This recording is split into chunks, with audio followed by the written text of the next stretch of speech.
Hey, let's talk about paleontology. First of all, a lot of you are thinking, hey, dinosaurs, which sometimes it is. But most of you should be thinking, hey, fossils. But what are those? Well, maybe we need to talk about that. Let's dive into the wheel of fossils.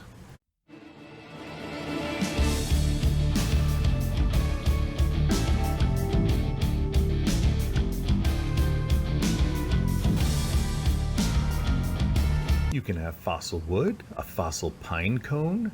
You can have fossils of turtle shells and tortoise shells. You can have fossils of teeth from triceratops or crocodiles or fish or champsosaurs. You can have fossils of fish scales.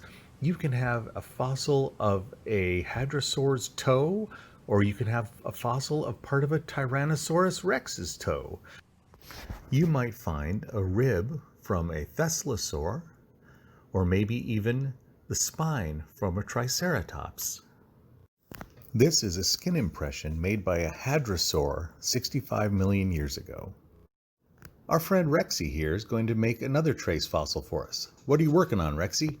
I'm gonna make fossil footprints.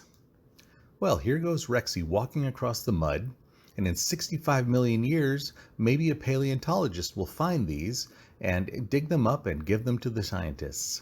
Good job, Rexy. No problem, boss. Okay, fine, but how does it go from being a bone or a turtle shell or a tooth to becoming a fossil? To answer that question, we will go back millions of years, where we find our potential fossil walking around, minding its own business, when suddenly, out of nowhere, a sad, tragic, and apparently overacted death.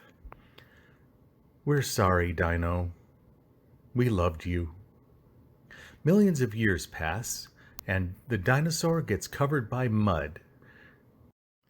Our intrepid paleontologist is out looking for fossils. He sees something suspicious, and he decides this is a good place to look. And there, under all that rock, is our friend the dino. So let's say you've decided you're going to go out and look for fossils. Where around your house are you going to look? Well, the problem is in North Carolina, there's probably not going to be any dinosaurs for you to find. The dinosaurs lived at a time when North Carolina was essentially underwater. Unfortunately, that's not going to work out for everybody. Sorry, Rexy. And that's when we remember that not all fossils are dinosaur fossils, and some amazing fossil finds have been made just a short drive from where you're watching this video. This little guy is a red panda. He lives in the Nature Center in Asheville, but that's not where he's originally from. He was born in Asia, where he spent a lot of his time sleeping and eating bamboo. Now you might be asking yourself, what does this little teddy bear have to do with any kind of fossils? Well, it turns out about 5 million years ago, there were pandas living very near to where you're watching this video. And we know this because we've dug up the fossils of their skeletons. We call it Bristol's panda, and it was much larger than a modern-day panda, about the size of a large dog. Of course, when we find these pandas in the ground, they don't look anything like the cuddly creature you saw a minute ago. This is what the fossil panda skeleton looks like, but it takes a lot of work to get it that way. This is the Gray Fossil Site in Gray, Tennessee.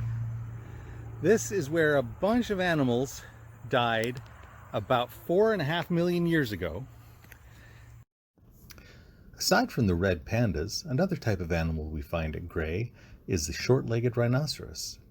This kind of rhino doesn't have a horn on its nose, it has a large knob. Other animals here include a ground sloth about the size of a black bear, some kind of giant camel, alligators, and turtles. But the creature we find most often are tapirs. The only tapirs alive today live in Asia and South America, but 5 million years ago, this part of Tennessee had a very large population. This is one of our paleontologists digging up a tapir. You'll notice that she has to be very careful, so she can't use something like a pick and a shovel, because that would damage the fossils. Once we get the fossils dug out of the ground, we bring them into the fossil preparation lab to be cleaned and protected and glued together. One of the most surprising animals that we've uncovered at the Gray site is our mastodon. This creature was much larger than any elephant alive today, and it took 5 years to dig it out of the ground. We're still working in the lab to get all of the little pieces glued back together. Once we get the creatures out of the ground, we bring them into the prep lab, and here is part of the mastodon being prepared. These are the lower legs, and this is part of the spine, and this is its lower jaw. This creature was absolutely immense. Once all of the bones we brought in from the field have been sorted, glued, and put back together, they can be put in the museum for display or given to the research scientists to study. So remember, fossils have been found all over, from the teeth of giant sharks in North Carolina, to dinosaurs in Montana, to perfectly preserved woolly mammoths in Russia, and even whales with legs in Egypt. There are some fossils out there right now just waiting for you to find them.